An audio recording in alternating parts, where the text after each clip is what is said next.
والوفاء أما بعد. Dewan Hakim yang mulia, hadirin dan hadirat yang berbahagia. Badan Nasional Penanggulangan Bencana melaporkan bahwa sebanyak 263.210 jiwa luka-luka dan 1.896 rumah mengalami kerusakan. Sungguh-sungguh bencana yang amat menyedihkan dan memilukan di awal tahun 2021 ini. Hadirin, banyak orang yang beranggapan akan bencana ini. Ada pula yang beranggapan bahwa bencana ini adalah petunjuk dari Allah Subhanahu wa Ta'ala untuk orang yang banyak melakukan kemaksiatan. Ada pula yang memandangnya bahwa bencana ini adalah ujian dari Allah Subhanahu wa Ta'ala kepada manusia, sehingga bagi manusia yang lolos dari ujian tersebut, maka Allah akan mengangkatkan derajatnya yang lebih tinggi di sisinya. Ada pula yang beranggapan bahwa pemerintah telah melakukan kebohongan, kezaliman, dan kebatilan, sehingga Allah murka mengirimkan azab dan bencana terhadap alam ini. Bencana datang silih berganti di negeri tercinta ini. Gunung Merapi meletus, asap dan kekeringan, banjir dan tanah longsor, bahkan gempa bumi yang diiringi tsunami. Tangisan air mata mengalir di pipi Al-Quran yang bertajuk membangun kesadaran manusia dalam penanggulangan bencana. Sesuai dengan landasan Al-Quran surat Ar-Rum ayat 41 yang berbunyi, A'udzu billahi minasy syaithanir rajim.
Dari godaan syaitan yang terkutuk, dengan menyebut asma-Mu, ya Allah, yang Maha Pengasih, Maha Penyayang, telah tampakkan agar mereka kembali ke jalan yang benar.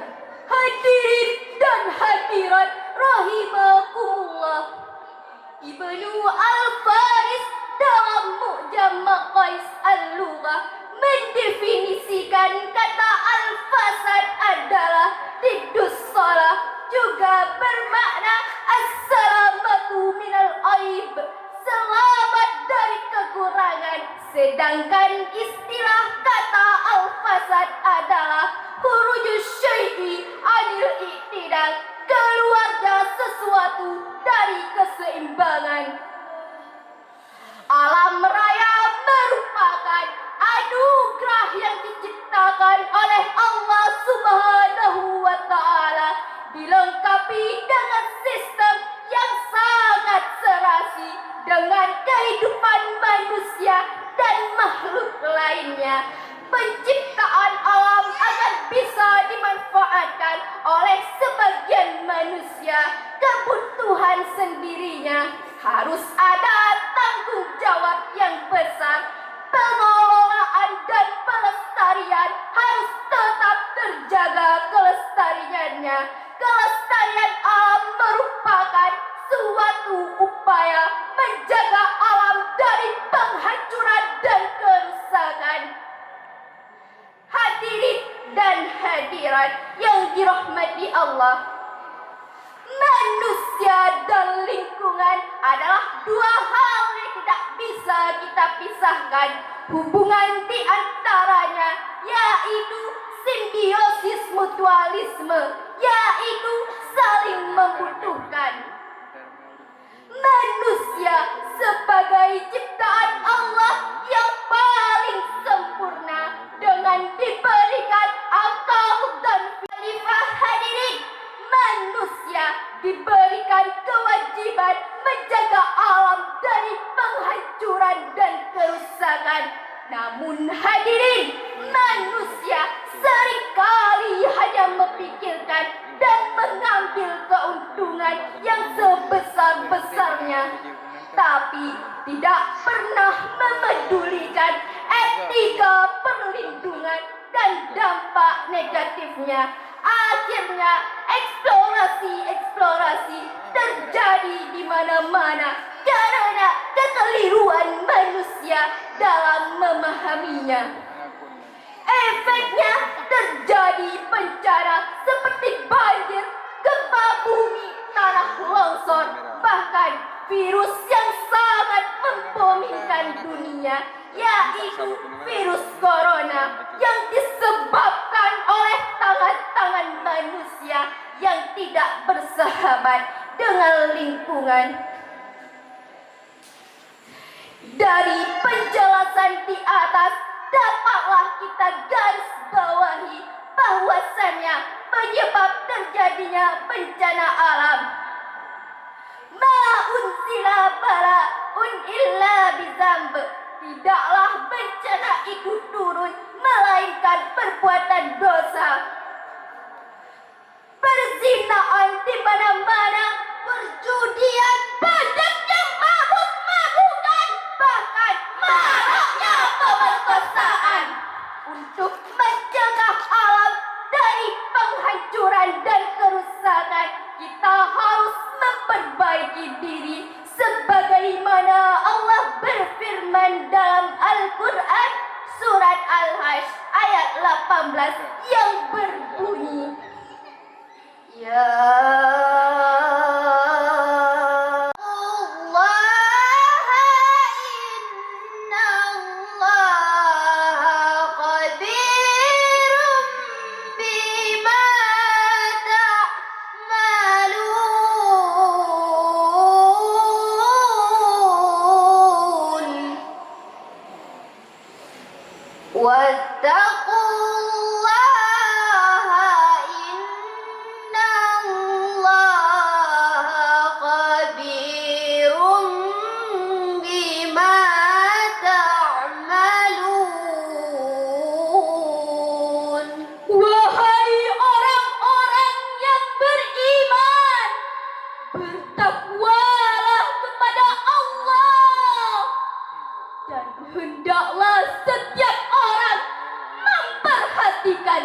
apa yang telah diperbuatnya untuk hari esok akhirat, dan bertakwalah kepada Allah.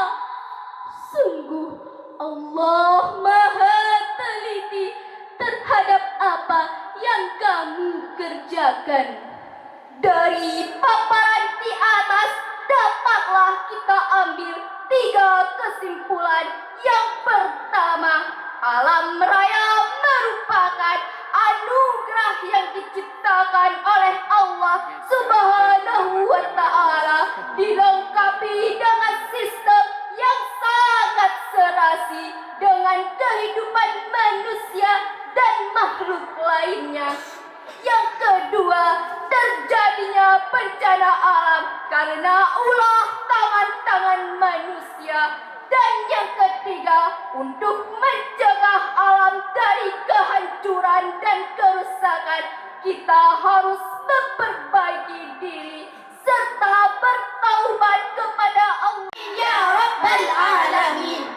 Hanya ini yang dapat kami sampaikan.